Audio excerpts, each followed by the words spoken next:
रात का अंधेरा खुराना मेंशन की ऊंची और सर्द दीवारों पर किसी काली चादर की तरह फैल चुका था। कमरे में जल रहे लैंप्स की मध्यम पीली रोशनी एक अजीब सी बेचैनी पैदा कर रही थी।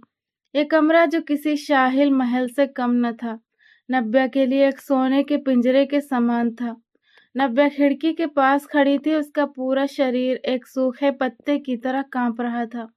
उसने अपने दोनों हाथ अपने उभरे हुए पेट पर रखे हुए थे, जहां एक नई जिंदगी धड़क रही थी। ये जान उसके लिए ममता का एहसास कम और डर की वजह ज्यादा थी। उसका पीला चेहरा, आंखों के चारों ओर गहरे घेरे और उलझे हुए बाल उसकी मानसिक और शारीरिक थकान की गवाही दे रहे थे। वो इस आलीशान कमरे में भी खुद को दुनिया की सबसे लाचार औरत महसूस कर रही थी। अचानक कमरे का भारी दरवाजा एक हल्की सी आवाज के साथ खुला। नव्या के शरीर में एक सिहरन दौड़ गई। उसे मुड़कर देखने की जरूरत ही नहीं थी, वो इन भारी और नपे तुले कदमों की आहट पहचानती थी। कमरे की हवा में अचानक एक महंगे और तेज परफ्यूम की खुशबू फैल गई थी। यह कुलदीप खुराना था, वो शख्स जिसका नाम सुनकर शहर के बड़े बड़े बिजनेसमैन और रसूखदारों के माथे पर पसीने आ जाते। आज वो इस कमरे में मौजूद था। उसकी शख्सियत में एक ऐसा रौब और घमंड था जो सामने वाले को नजरें झुकाने पर मजबूर कर देता। कुलदीप चलता हुआ नव्या के बिल्कुल पीछे आकर खड़ा हो गया। नव्या की सांसें जैसे सीने में ही अटक गईं। कुलदीप का कद नव्या से काफी ऊंचा था और उसकी परछाई नव्या के कमजोर वजूद पर एक गहरे बादल की तरह छाई हुई थी। कुलदीप ने अपने दोनों हाथ आगे बढ़ाए और नव्या के उभरे हुए पेट पर रख दिए। उसके हाथों का स्पर्श ठंडा था, लेकिन उसमें एक कठोर अधिकार की भावना छिपी थी। नव्या ने बेख्तियार अपनी आंखें बंद कर ली। कुलदीप खुराना का बच्चा है तुम्हारे पेट में। कुलदीप की भारी और दमदार आवाज कमरे की खामोशी को चीरती हुई नव्या के कानों से टकराई। उसकी आवाज में एक ऐसा अहंकार था जो किसी को भी झुकने पर मजबूर कर दे। इस बच्चे का जन्म किसी छोटे मोटे अस्पताल में नहीं होगा। वो उसके पेट पर आहिस्तगी से हाथ फेरते हुए बोला था। उसका ये बर्ताव दिखावे के लिए किसी पापा का अपने होने वाले बच्चे के लिए प्यार लग सकता था, लेकिन नव्या जानती थी कि ये प्यार नहीं, सिर्फ अपने खून और अपने नाम का घमंड था। कुलदीप खुराना के लिए ये बच्चा एक इंसान कम और खुराना एस्टेट का अगला वारिस ज्यादा था। नव्या के होंठ कपकपाए। उसने अपनी उंगलियां आपस में सख्ती से उलझा ली। तुम्हारी सोच आज भी उसी कच्ची बस्ती की तंग गलियों तक ही सीमित है नव्या। कुलदीप ने उसके कंधे के करीब झुकते हुए कानाफूसी की, जिसमें व्यंग साफ था। खुराना खानदान का वारिस इस दुनिया में राजाओं की तरह आंख खोलेगा। शहर के सबसे महंगे प्राइवेट अस्पताल का पूरा फ्लोर बुक करवा चुका हूं मैं। इस बच्चे के जन्म पर वो जश्न होगा जो इस शहर ने कभी नहीं देखा होगा। नव्या के अंदर एक दर्द की लहर उठी। इस शख्स को सिर्फ अपने नाम की परवाह थी। नव्या की तकलीफ और उसके डर की इसके नजदीक कोई अहमियत नहीं थी। कुलदीप ने उसे कंधों से पकड़कर अपनी तरफ मोड़ा। उसकी गहरी आंखें नव्या के चेहरे का जायजा ले रही थी। बोलो, कुलदीप ने अपनी पकड़ उसके कंधे पर सख्त करते हुए पूछा। कितने पैसे चाहिए इस बच्चे को दुनिया में लाने के लिए? ये सवाल नव्या की रूह पर एक चाकू की तरह लगा। कितने पैसे? क्या ममता की भी कोई कीमत होती है? लेकिन कुलदीप खुराना की दुनिया में हर चीज बिकती थी। हर चीज की एक कीमत थी और आज वो उससे उसके ही बच्चे की कीमत पूछ रहा था। नव्या की आंखों में आंसुओं का सैलाब उमड़ आया। उसने अपनी कांपती पलकें उठाकर कुलदीप की कठोर आंखों में देखा। वो जानती थी कि वो करोड़ों मांगती तो वो शख्स वहीं खड़े खड़े चेक बुक पर दस्तखत कर देता, लेकिन उसे ये दौलत जहर लगती थी। बस कुछ 1000 रुपए दे दे, वो रूंधे गले से बोली। कुलदीप ने सिगरेट का एक कश लिया और धुआं छोड़ते हुए उसके होश उड़ा दिए। ये मेरा वारिस है, अगर इसको नुकसान पहुंचाने का सोचा भी तो जान ले लूंगा। वो उसके और करीब आया और उसके होठों को अपनी गिरफ्त में ले लिया। इस बच्चे के पैदा होने के बाद तुम्हें 2 साल तक इसकी पूरी देखभाल करनी होगी, और इस दौरान अगर तुम फिर से प्रेग्नेंट हुई तो तुम्हें उस बच्चे को भी इस दुनिया में लाना होगा। नव्या की तबीयत खड़े खड़े बिगड़ने लगी। वो बेसुध होने लगी तो कुलदीप उसे अस्पताल लेकर भागा। ऑपरेशन थिएटर के बाहर वो पत्थर सा खड़ा था कि अचानक ही 2 बच्चों के रोने की आवाज गूंज उठी। नब्या की आंखों से आंसू थमने का नाम नहीं ले रहे थे। वो हिचकियां लेते हुए भर्राई हुई आवाज में बोली, मैं मैं बस इतना चाहती हूँ कि मेरे पास आपात स्थिति के लिए कुछ पैसे हों। उसकी ये बात सुनते ही कुलदीप की आंखों में जैसे शोले भड़क उठे। उसके माथे पर गुस्से की लकीरें गहरी हो गई। कुलदीप खुराना जैसे रसूखदार इंसान के लिए महज कुछ हजार रुपए की बात करना उसकी शान के खिलाफ था। खुराना परिवार की बहू और उसके वारिस की माँ महज चंद रुपयों की भीख मांग रही थी। बकवास बंद करो, कुलदीप दहाड़ा। उसकी गरजती आवाज ने कमरे की खिड़कियों के शीशे तक थर्रा दिए। उसने नब्या की बाजू को इतनी सख्ती से पकड़ा कि उसके मुंह से एक दबी हुई चीख निकल गई। ये मेरा वारिस है, उसने नब्या को झकझोरते हुए कहा। उसकी आंखों में एक अजीब सा जुनून था। अगर इसे नुकसान पहुंचाने का या इसे लेकर कहीं भागने का सोचा भी तो जान ले लूंगा तुम्हारी, समझी तुम? कुलदीप खुराना अपने खून के लिए इस पूरी दुनिया को आग लगा सकता है। नब्या खौफ से कांपने लगी। आंसू उसके गालों पर तेजी से बह रहे थे। मैंने ऐसा कुछ नहीं सोचा, छोड़िए, मुझे दर्द हो रहा है। लेकिन कुलदीप इस वक्त किसी सनक के असर में था। उसने नब्या की बात को पूरी तरह अनदेखा कर दिया। उसकी नजरें नब्या के कांपते हुए सूखे होठों पर ठहर गई।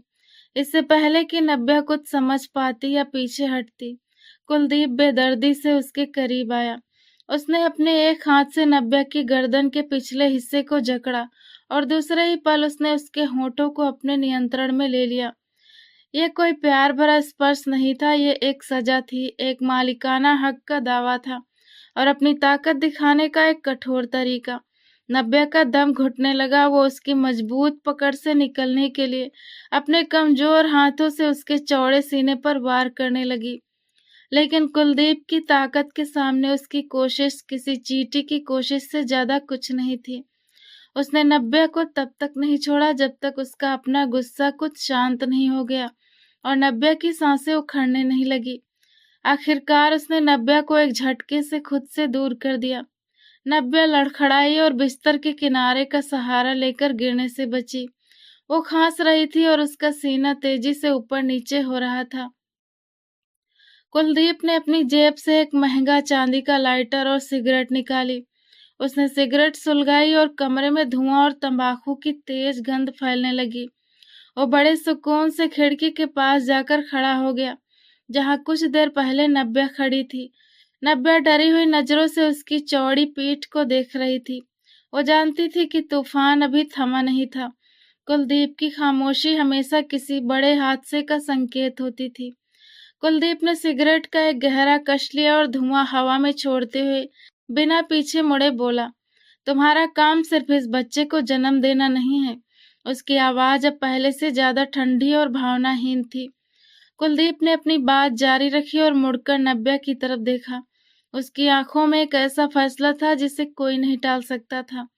बच्चे के जन्म के बाद तुम्हें 2 साल तक उसे अपना दूध पिलाना होगा। मेरा वारिस किसी डिब्बे का या किसी और औरत का दूध नहीं पिएगा। वो कुलदीप खुराना का अंश है और उसे पूरी देखरेख मिलनी चाहिए। नब्या ने हैरानी और दुख से उसे देखा। क्या वो वाकई कोई मशीन थी जिसे सिर्फ वंश बढ़ाने और बच्चों को पालने के लिए इस महल में कैद करके रखा गया था? लेकिन कुलदीप की बात अभी खत्म नहीं हुई थी। उसने सिगरेट का एक और कश लिया। उसका अगला वाक्य ऐसा था जिसने नब्या की आत्मा को छलनी कर दिया। कुलदीप ने धुआं नब्या के चेहरे की तरफ उड़ाते हुए बेरहमी से कहा, और इस दौरान अगर तुम फिर से प्रेग्नेंट होती हो तो तुम्हें उस बच्चे को भी दुनिया में लाना होगा। कोई गर्भपात नहीं, कोई दवाइयां नहीं, कोई बहाने नहीं। मुझे खुराना खानदान के लिए एक बड़ा वंश चाहिए और तुम वो वंश मुझे दोगी। सिगरेट का कश लेते हुए वो उसकी उम्मीदों पर जैसे बम फोड़ गया था। कमरे में मौत जैसा सन्नाटा छा गया। नब्या को लगा जैसे उसके कान बजने लगे हैं। उसके दिमाग में कुलदीप के शब्द किसी हथौड़े की तरह चोट कर रहे थे। तुम्हें उस बच्चे को भी दुनिया में लाना होगा। खुराना का वंश 2 साल। क्या वो एक इंसान नहीं थी? क्या उसके जज्बात, उसके शरीर की तकलीफ और उसकी रूह के जख्मों की कोई कीमत नहीं थी? कुलदीप खुराना ने उसे एक जीती जागती लड़की से महज एक बच्चा पैदा करने वाली मशीन में बदल दिया था। नब्या की आंखों के सामने अंधेरा छाने लगा। उसे महसूस हुआ जैसे जमीन उसके पैरों तले से खिसक रही हो। उसके कांपते हाथ बिस्तर की चादर से फिसल गए। कुलदीप की सिगरेट का धुआं उसे अपने गले में फंदे जैसा महसूस हो रहा था। उसने गहरी सांस लेने की कोशिश की, लेकिन कमरे की ऑक्सीजन जैसे खत्म हो चुकी थी। कितने पैसे चाहिए? ये शब्द उसके दिमाग में गूंज रहे थे और इसी गूंज के साथ नब्या की हिम्मत ने जवाब दे दिया। उसकी आंखों के सामने सब कुछ धुंधला हो गया और वो बेसुध होकर फर्श पर गिर पड़ी। नब्या वहीं फर्श पर गिरकर फूट फूट कर रोने लगी, जबकि कुलदीप, जो अभी तक अपने अहंकार के नशे में चूर था, इस गिरते हुए वजूद को देखकर एक पल के लिए अपनी जगह पर जड़ सा हो गया। नब्या, ये क्या नाटक है? कुलदीप ने पहले तो उसे नफरत भरी नजरों से देखा। उसे लगा कि शायद वो हमेशा की तरह उसकी शर्तें सुनकर सहानुभूति बटोरने के लिए बेहोश होने का ढोंग कर रही है। वो अपनी जगह से एक इंच भी नहीं हिला। सिगरेट का आखिरी कश लेकर उसने उसे राखदानी में मसल दिया, लेकिन जब नब्या का सिर फर्श पर लगे कीमती लकड़ी के फ्रेम से टकराया तो कुलदीप के सीने में जैसे कुछ टूट गया। नब्या, उसकी आवाज में अब रौब नहीं बल्कि एक अनजाना सा डर था। वो तेजी से उसके पास पहुंचा। नब्या फर्श पर बेजान पड़ी थी। उसका चेहरा सफेद पड़ चुका था और माथे पर पसीने की बारीक बूंदें चमक रही थी। उसके हाथ अभी भी अपने पेट पर थे, जैसे वो बेहोशी में भी उस नन्ही सी जान की रक्षा कर रही हो जिसके बारे में कुलदीप अभी कुछ देर पहले किसी कठोर व्यापारी की तरह बात कर रहा था। आंखें खोलो नब्या, उठो।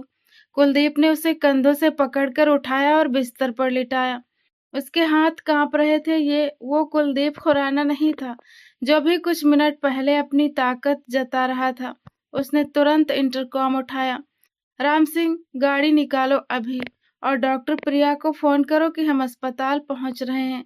आपातकालीन स्थिति है। उसकी आवाज पूरी हवेली में गूंज उठी। नौकरों में अफरा तफरी मच गई। कुलदीप ने नब्या को अपनी मजबूत बाहों में उठाया। उसका वजन उसे आज पहले से कहीं ज्यादा हल्का महसूस हो रहा था। उसे पहली बार एहसास हुआ कि इन 9 महीनों में उसने नब्या को कितना तोड़ दिया है। वो उसे एक शानदार कैद में तो रखे हुए था, लेकिन उसकी आत्मा भूखी थी। गाड़ी की पिछली सीट पर नब्या का सिर कुलदीप की गोद में था। वो बार बार उसके चेहरे को थपथपा रहा था। नब्या, होश करो। मैंने अभी कोई अंतिम बात नहीं की थी। तुम इतनी जल्दी हार नहीं मान सकती। वो बड़बड़ा रहा था, शायद खुद को यकीन दिला रहा था कि उसे सिर्फ अपने वारिस की फिक्र है, नब्या की नहीं। लेकिन उसके दिल की धड़कनें कुछ और ही कहानी सुना रही थी। तेज चलाओ गाड़ी। अगर मेरी पत्नी या बच्चे को कुछ हुआ तो मैं तुम्हारी जान ले लूंगा। कुलदीप ड्राइवर पर दहाड़ा। साहब, यातायात बहुत ज्यादा है। ड्राइवर ने कांपती आवाज में जवाब दिया। मुझे कोई बहाना नहीं सुनना। फुटपाथ पर चलाओ या संकेत तोड़ दो। मुझे 5 मिनट में अस्पताल पहुंचना है। शहर की सड़कों पर कुलदीप खुराना की काली गाड़ी तेजी से दौड़ रही थी। अस्पताल के दरवाजे पर पहुंचते ही उसने नब्या को उठाया और स्ट्रेचर का इंतजार किए बिना अंदर की तरफ भागा। डॉक्टर कहाँ है सब? उसकी आवाज अस्पताल के गलियारे में गूंजती चली गई। नर्सें और कर्मचारी तुरंत हरकत में आ गए। डॉक्टर प्रिया, जो खुराना परिवार की निजी चिकित्सक थी, भागती हुई आई। कुलदीप, इसे यहाँ लेटाओ। क्या हुआ है? डॉक्टर प्रिया ने नब्या की नब्ज जांचते हुए पूछा। पता नहीं, हम बात कर रहे थे और ये अचानक। कुलदीप के शब्द अधूरे रह गए। वो ये नहीं बता सकता था कि वो बात नहीं कर रहा था, बल्कि उसकी रूह पर जख्म लगा रहा था। इसका रक्तचाप बहुत कम है और दिल की धड़कन भी अनियंत्रित। हमें इसे तुरंत ऑपरेशन थिएटर ले जाना होगा। मामला काफी जटिल हो रहा है, डॉक्टर प्रिया ने गंभीरता से कहा। नब्या को स्ट्रेचर पर डालकर ऑपरेशन थिएटर की तरफ ले जाया जाने लगा। कुलदीप उसके साथ साथ चल रहा था। उसने नब्या का ठंडा हाथ थाम रखा था। जब थिएटर के बाहरी दरवाजे बंद होने लगे तो एक नर्स ने उसे अंदर जाने से रोक दिया। सर, आप यहीं इंतजार करें। कुलदीप वहीं ठिठक कर रह गया। वो शख्स जो पूरी दुनिया को अपने इशारों पर नचाता था, आज एक सफेद दरवाजे के बाहर बेबस खड़ा था। गलियारे में सन्नाटा था, सिर्फ दीवार पर लगी घड़ी की टिक टिक कुलदीप के दिमाग पर हथौड़े बरसा रही थी। वो दीवार से टेक लगाकर खड़ा हो गया। उसके महंगे कोट पर नब्या के आंसुओं के दाग थे और हाथों पर उसके पसीने की नमी। बस कुछ 1000 रुपए दे दे। नब्या की वो दबी हुई कांपती आवाज उसके कानों में दोबारा गूंजी। कुलदीप ने अपनी बंद मुट्ठियां दीवार पर मारी। क्यों? वो गुस्से और दुख के मिले जुले जज्बात से चिल्लाया। तुम इतनी कमजोर क्यों हो नब्या? मैंने तुम्हें दुनिया की हर सुख सुविधा दी, फिर तुमने चंद रुपयों की मांग क्यों की? क्या तुम मुझे ये जताना चाहती थी कि मैं तुम्हारा पति नहीं, तुम्हारा खरीदार हूँ? वो गलियारे में पागलों की तरह टहलने लगा। हर गुजरता मिनट 1 साल के बराबर लग रहा था। उसने एक सिगरेट निकाली, लेकिन फिर उसे याद आया कि ये अस्पताल है। उसने गुस्से में सिगरेट मसल कर फर्श पर फेंक दी। उसे याद आया कि वो नब्या के करीब गया था, उसे डराया था, उस पर शर्तें थोपी थी। उसे लगा था कि वो ताकतवर है, लेकिन इस वक्त वो खुद को दुनिया का सबसे तुच्छ इंसान महसूस कर रहा था। अगर इसे कुछ हो गया तो? ये सवाल उसके दिमाग में बिजली की तरह कौंधा। अगर वारिस न रहा, लेकिन इस विचार के साथ ही पहली बार उसे अपने वारिस से ज्यादा नब्या के खो जाने का डर सताने लगा था। इसीलिए इस बार कुलदीप के दिल ने एक अलग ही जवाब दिया, वारिस नहीं। अगर नब्या को कुछ हो गया तो? उसने फौरन इस ख्याल को झटक दिया। नहीं, उसे नब्या से कोई प्यार नहीं था। वो तो बस एक जरिया थी खुराना खानदान का नाम आगे बढ़ाने का। लेकिन फिर उसके सीने में वो तड़प क्यों थी जो उसे सांस नहीं लेने दे रही थी? कई घंटे गुजर गए। अस्पताल के कर्मचारी खामोशी से इधर उधर आ जा रहे थे, लेकिन किसी की हिम्मत नहीं थी कि कुलदीप खुराना से नजरें मिला सके। उसकी शख्सियत से झलकता गुस्सा और तनाव साफ दिख रहा था। अचानक ऑपरेशन थिएटर के ऊपर लगी लाल लाइट बुझ गई। कुलदीप के कदम खुद ब खुद दरवाजे की तरफ बढ़े। उसका दिल उसकी पसलियों से टकरा रहा था। दरवाजा खुला और डॉक्टर प्रिया बाहर निकली। उनके चेहरे पर थकान थी, लेकिन आंखों में एक अजीब सी चमक थी। कुलदीप के मुंह से कोई शब्द न निकला। उसकी आंखें सवाल बनी हुई थी। बधाई हो कुलदीप, डॉक्टर प्रिया ने एक लंबी सांस लेते हुए कहा। अभी वो अपनी बात पूरी भी नहीं कर पाई थी कि अंदर से एक बारीक और तीखी आवाज उभरी, एक बच्चे के रोने की आवाज। कुलदीप की आंखें फैल गई। उसके चेहरे पर एक जीत वाली मुस्कुराहट आने ही वाली थी कि एक और आवाज गूंजी, बिल्कुल वैसी ही लेकिन थोड़ी ज्यादा तेज। कुलदीप हैरान रह गया। 2 बच्चों के रोने की आवाजें। डॉक्टर, उसकी आवाज किसी फुसफुसाहट जैसी थी। जुड़वा बेटे हुए हैं कुलदीप। भगवान ने तुम्हें 2 वारिस दिए हैं। कुलदीप के कानों में जैसे हजारों घंटियां बज गई हों। 2 बेटे, उसका घमंड, उसका साम्राज्य, उसका नाम सब सुरक्षित हो गया था। लेकिन उसकी नजरें डॉक्टर के पीछे नब्या को तलाश कर रही थी। नब्या, वो कैसी है? डॉक्टर प्रिया का चेहरा एकदम गंभीर हो गया। नब्या का बहुत खून बह चुका है कुलदीप। वो अभी बेहोश है और अगले 24 घंटे उसके लिए बहुत नाजुक है। हम उसे आईसीयू में शिफ्ट कर रहे हैं। कुलदीप की खुशी का गुब्बारा एक पल में फूट गया। 2 वारिस तो मिल गए थे, लेकिन उन वारिसों की माँ जिंदगी और मौत के बीच झूल रही थी। वो बेदम सा गलियारे की कुर्सी पर बैठ गया। उसे अपने कानों में नब्या की आवाज फिर सुनाई दी, बस कुछ 1000 रुपए दे दे। उसने अपनी आंखें सख्ती से बंद कर ली। उसे महसूस हुआ कि नियति ने उसे एक ही वक्त में सब कुछ दे दिया था और सब कुछ छीनने की चेतावनी भी दे दी थी। वारिस आ चुके थे, लेकिन उनकी कीमत शायद उससे कहीं ज्यादा थी जितनी कुलदीप खुराना चुकाने के लिए तैयार था। 2 साल पहले कुलदीप खुराना के आलीशान दफ्तर में एक एसी की ठंडक के बावजूद माहौल भारी था। उसके सामने खानदानी वकील मिस्टर खन्ना एक भारी भरकम वसीयतनामा लिए बैठे थे। कुलदीप साहब, आपके दादाजी की वसीयत बहुत स्पष्ट है। खन्ना साहब ने अपना चश्मा ठीक करते हुए कहा।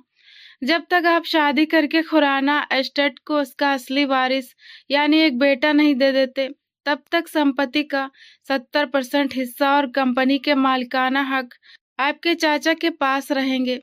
आपके पास सिर्फ 6 महीने हैं, वरना सब कुछ आपके हाथ से निकल जाएगा। कुलदीप के जबड़े सख्ती से भिंच गए। उसे दौलत से ज्यादा उस सत्ता से लगाव था जो इस नाम के साथ जुड़ी थी, शादी। और इस वक्त जब मेरा पूरा बिजनेस साम्राज्य दांव पर लगा है, वो गुस्से से दहाड़ा, मुझे कोई ऐसी लड़की चाहिए जो सिर्फ एक वारिस दे और खामोशी से मेरी जिंदगी से निकल जाए। मुझे भावनाओं का बोझ नहीं पालना। इसी दौरान दरवाजे पर दस्तक हुई। सर, ये पिछले महीने की ऑडिट रिपोर्ट्स है। एक थकी हुई लेकिन शालीन आवाज कमरे में गूंजी। वो नव्या थी, कुलदीप के दफ्तर की एक जूनियर अकाउंटेंट। साधारण सा सूती सूट, कंधे पर सलीके से रखा दुपट्टा और आंखों में छलकती वो परेशानी जिसे वो छुपाने की नाकाम कोशिश कर रही थी। कुलदीप की नजरें उस पर ठहर गई। उसने नव्या के बारे में सुना था कि वो एक होनहार लड़की है जो अपने बीमार पापा और कर्जों के बोझ तले दबी हुई थी। रख दो यहाँ, कुलदीप ने बेरुखी से इशारा किया। जैसे ही नव्या मुड़ी, उसका फोन बज उठा। उसने घबराकर फोन उठाया। दूसरी तरफ से अस्पताल प्रशासन की आवाज इतनी तेज थी कि कुलदीप के कानों तक पहुंची। मिस नव्या, अगर आज शाम तक 2 लाख रुपए जमा नहीं हुए तो हम आपके पापा का इलाज रोक देंगे। नव्या के हाथ से फाइल गिरते गिरते बची। उसके चेहरे का पीलापन कुलदीप की नजरों से छुप न सका। उसने फोन काटकर एक लंबी सांस ली और अपने आंसू पीकर बाहर निकलने लगी। रुक जाओ मिस नव्या, कुलदीप की आवाज ने उसे वहीं रोक दिया। वो मुड़ी, उसकी आंखें नम थी। जी सर, माफी चाहती हूँ, अस्पताल से फोन था, मेरे पापा बीमार हैं। तुम्हें कितने पैसे चाहिए? कुलदीप ने कुर्सी पर पीछे टेक लगाते हुए सीधे पूछा।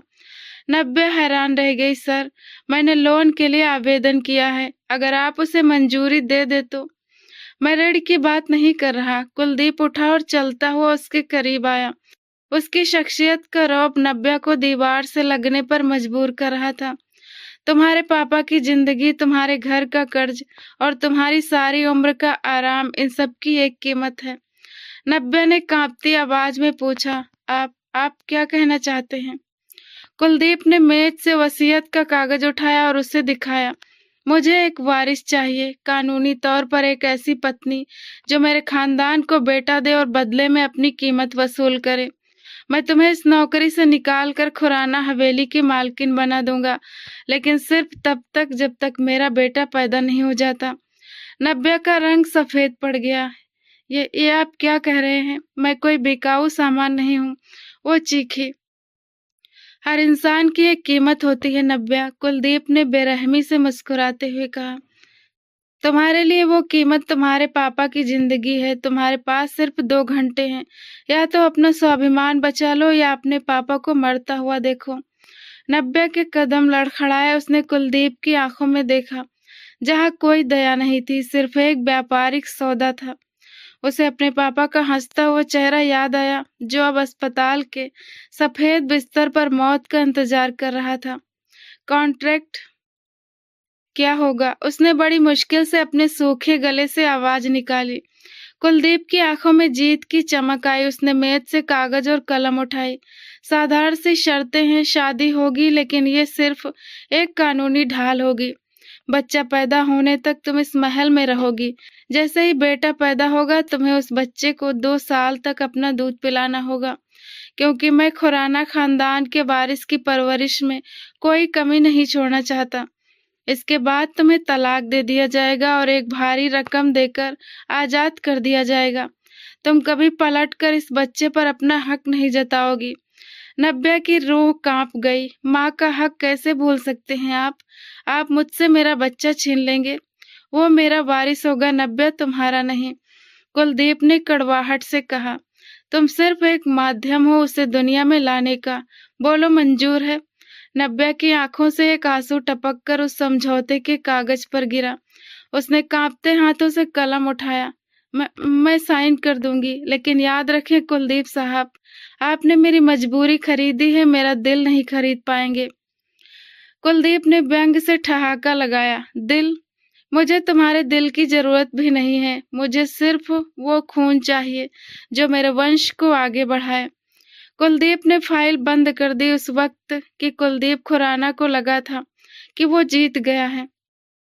उसने एक लड़की की मजबूरी का सौदा करके अपनी सत्ता बचा ली, लेकिन आज जब वही लड़की अस्पताल में मौत की दहलीज पर थी और उसे एक नहीं बल्कि 2 वारिस दे चुकी थी, कुलदीप को अपनी जीत हार जैसी महसूस हो रही थी। वो सिगरेट सुलगाने ही वाला था कि उसे नब्या का वो वाक्य याद आया जो उसने शादी के वक्त कहा था, आपने मेरी मजबूरी खरीदी है, मेरा दिल नहीं। कुलदीप ने सिगरेट वहीं तोड़ दी। उसे पहली बार गहराई से एहसास हुआ कि इन 2 सालों में नब्या ने उसकी खामोश हवेली को जिंदगी दी थी और उसने बदले में सिर्फ जख्म दिए थे। वो समझौता जो उसकी संपत्ति की रक्षा के लिए था, अब उसके गले का फंदा बनता जा रहा था। दरवाजे पर दस्तक हुई। सर, डॉक्टर का फोन है। नब्या जी को होश आ गया है, लेकिन वो किसी से बात नहीं कर रही। कुलदीप तेजी से उठा। अब उसे अपनी संपत्ति की नहीं, उस खरीदे हुए वजूद की जरूरत थी जिसने उसे पिता बनाया था। उसे ये साबित करना था कि वो सिर्फ एक सौदागर नहीं, बल्कि एक इंसान भी बन सकता है। अस्पताल के वीआईपी वार्ड का माहौल एक अजीब सी भारीपन से भरा हुआ था। नब्या, जिसे आईसीयू से वार्ड में लाया जा चुका था, सफेद बिस्तर पर एक बेजान गुड़िया की तरह पड़ी थी। उसका चेहरा बिल्कुल सफेद था और हाथ पर लगी ड्रीम के कतरों की सूरत में जिंदगी उसके शरीर में उतर रही थी। कुलदीप खुराना, जिसके कदम कभी फर्श पर पड़ते तो उसके घमंड की धमक सुनाई देती थी, आज उस कमरे के दरवाजे पर किसी अपराधी की तरह खड़ा था। उसने गहरी सांस ली और अपनी घबराहट को छुपाते हुए दरवाजा खोला और अंदर दाखिल हुआ। नब्या ने आहट सुनी। उसने गर्दन मोड़कर देखा, लेकिन जैसे ही सामने कुलदीप को खड़ा पाया, उसकी आंखों में डर की एक लहर दौड़ी। उसने फौरन अपनी आंखें बंद कर ली। ये बेरुखी नहीं थी, ये उस पीड़ा से बचने की कोशिश थी जो कुलदीप का चेहरा उसे याद दिलाता था। कुलदीप के कदम वहीं रुक गए। उसके सीने में एक तेज दर्द उठा। जो शख्स पूरी दुनिया की नजरें झुकाने का आदी था, आज अपनी ही पत्नी की बंद आंखों के सामने खुद को कितना छोटा महसूस कर रहा था। उसे याद आया कि कैसे उसने इस लड़की के शरीर और आत्मा को एक समझौते की जंजीरों में जकड़ा था। वो दबे कदमों से बिस्तर के करीब आया और नब्या के सिरहाने बैठ गया। उसने बहुत धीरे से अपना हाथ बढ़ाया और नब्या के माथे पर बिखरे बालों को पीछे हटाया। उसका माथा अभी भी बुखार से तप रहा था। कुलदीप ने झुककर उसके माथे पर एक प्यार भरा किस किया। नब्या, उसकी आवाज भराई हुई थी, तुम्हें बहुत बहुत बधाई। भगवान ने हमें जुड़वा बेटे दिए हैं। उसने एक हल्की सी मुस्कुराहट के साथ नब्या के बंद चेहरे को देखा। नब्या, मुझे तो मालूम ही नहीं था कि तुम जुड़वा बच्चों की माँ बनने वाली हो। डॉक्टर्स ने भी शायद इसे सरप्राइज रखा था। तुमने खुराना खानदान की झोली खुशियों से भर दी है। नब्या की बंद आंखों के कोनों से एक आंसू टूटकर गिरा और उसके कान के पास जज्ब हो गया। उसने अपनी आंखें नहीं खोली, लेकिन उसके सूखे हुए होठों में हलचल हुई। आपको बधाई हो कुलदीप साहब। नब्या की आवाज इतनी धीमी थी कि कुलदीप को सुनने के लिए और झुकना पड़ा। खुराना हवेली को एक नहीं 2-2 वारिस मिल गए। अब तो आपका साम्राज्य पूरा हो गया होगा। अब तो आप बहुत खुश होंगे। कुलदीप ने उसका हाथ थामना चाहा, लेकिन नब्या ने बड़ी बेरुखी से अपना हाथ चादर के अंदर छुपा लिया। उसकी आवाज में अब एक जहरीली कड़वाहट घुल रही थी। और अब तो शायद आप मुझे इस समझौते से जल्द आजाद कर देंगे, है ना? नब्या ने अब अपनी आंखें खोल दी, जिनमें दर्द का समंदर लहरें ले रहा था। मैंने अपना काम जल्दी पूरा कर दिया है। आपको एक वंशज चाहिए था, मैंने 2 दे दिए। मेरी सजा का समय अब कम हो जाना चाहिए कुलदीप साहब। कुलदीप उसे देखता रह गया। वो शब्द जो नब्या को कहने के लिए आया था, उसके गले में ही फंस गए। नब्या के अंदर की एक कड़वाहट उसे अंदर ही अंदर खाए जा रही थी। उसे एहसास हुआ कि वो जिसे खुशी समझ रहा था, और नब्या के लिए रिहाई का रास्ता था। नब्या, ऐसी बातें मत करो, तुम अभी कमजोर हो। कुलदीप ने बात बदलने की कोशिश की। कमजोर तो मैं उसी दिन हो गई थी जिस दिन मैंने उस कागज पर साइन किए थे जिस पर मेरे बच्चे की कीमत लिखी थी। नब्या ने छत को घूरते हुए कहा। अब तो बस आपके जुड़वा वारिसों को 2 साल तक पालना है। इसके बाद तो मैं इस कैद से आजाद हूं ना? आपने कहा था, याद है ना आपको? कुलदीप से वहां और बैठना मुश्किल हो गया। वो उठ खड़ा हुआ। उसे समझ नहीं आ रहा था कि वो नव्या के इन जख्मों पर कैसे मरहम रखे जो उसने खुद लगाए थे। वो खामोशी से कमरे से बाहर निकल गया, लेकिन बाहर निकलते ही उसने अपनी इस बेचैनी को खुशी के दिखावे में छुपाने की कोशिश की। राम सिंह, मिठाइयाँ मंगवाओ।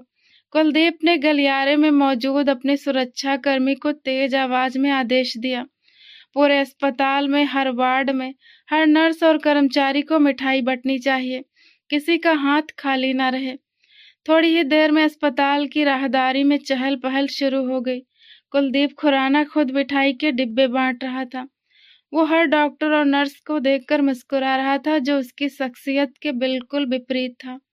उसने अपनी जेब से नोटों की गड्डियां निकाली और अस्पताल के गरीब कर्मचारियों में बांटना शुरू कर दिया। बधाई हो साहब, भगवान आपके बेटों की उम्र लंबी करे। एक बूढ़े सफाई कर्मचारी ने दुआएं देते हुए पैसे लिए। कुलदीप के चेहरे पर एक अजीब सी जीत की चमक थी। वो हंस रहा था, लोगों से हाथ मिला रहा था। उसकी खुशी इस वक्त हर चीज से बढ़कर थी। उसे लग रहा था कि ये सब करके वो उस बोझ को थोड़ा हल्का कर सकेगा जो नव्या के शब्दों ने उसके दिल पर डाल दिया था। वार्ड के आधे खुले दरवाजे से नव्या ये सब देख रही थी। बाहर कुलदीप का ठहाका सुनाई देता तो नव्या के दिल पर एक और आरी चल जाती। वो देख रही थी कि कैसे उसके दुख को, उसकी तकलीफ को और उसकी ममता के सौदे को उत्सव के रूप में मनाया जा रहा था। कितना खुश है वो, नव्या ने कड़वाहट से सोचा। इसे इस बात से कोई मतलब नहीं कि उसने एक औरत को मार दिया है। इसे बस अपने वारिस मिलने की खुशी है। नर्स एक बच्चे को लेकर अंदर आई। देखिए नव्या जी, कितना प्यारा है आपका बेटा, बिल्कुल अपने पापा पर गया है। नव्या ने उस मासूम जान को देखा जो अभी दुनिया के छल कपट से बेखबर था। उसने बच्चे को अपने साथ लगाया, लेकिन उसकी ममता पर उस समझौते की ठंडक हावी हो गई। उसे याद आया कि यह बच्चा उसका नहीं, कुलदीप खुराना का वारिस है, जिसे 2 साल बाद उसे छोड़कर जाना होगा। उसने अपने दर्द को, अपनी चीखों को अपने अंदर ही दफन कर लिया। बाहर कुलदीप की खुशियां बट रही थी, मिठाइयां बट रही थी, तालियां बज रही थी और अंदर नव्या का वजूद टूटकर अपनी ही तकलीफ में घुट रहा था। उसने तकिए में मुंह छुपा लिया ताकि उसकी सिसकी बाहर बैठे खुशहाल पिता के कानों तक न पहुंच सके। वक्त अपनी रफ्तार से गुजर रहा था, लेकिन खुराना हवेली की दीवारों के पीछे जैसे वक्त थम सा गया। जुड़वा बच्चों के आने से घर में रौनक तो आ गई थी, लेकिन कुलदीप और नव्या के बीच की कड़वाहट एक गहरी खाई में बदल चुकी थी। कुलदीप, जो कभी अपने अहंकार के सिंहासन पर बैठकर फैसले सुनाता था, अब खुद को एक ऐसे कैदी की तरह महसूस करता था जिसकी रिहाई का कोई रास्ता न था। उसके अंदर एक बड़ा बदलाव आ चुका था। वो अब देर तक दफ्तर में नहीं रुकता। उसकी नजरें अब हर वक्त नव्या को तलाश करती, लेकिन नव्या, वो तो जैसे कहीं खो गई थी। एक शाम कुलदीप काम से जल्दी घर लौटा। वो बच्चों के कमरे की तरफ बढ़ा जहां नव्या दोनों बच्चों को दूध पिलाने के बाद अब उन्हें सुलाने की कोशिश कर रही थी।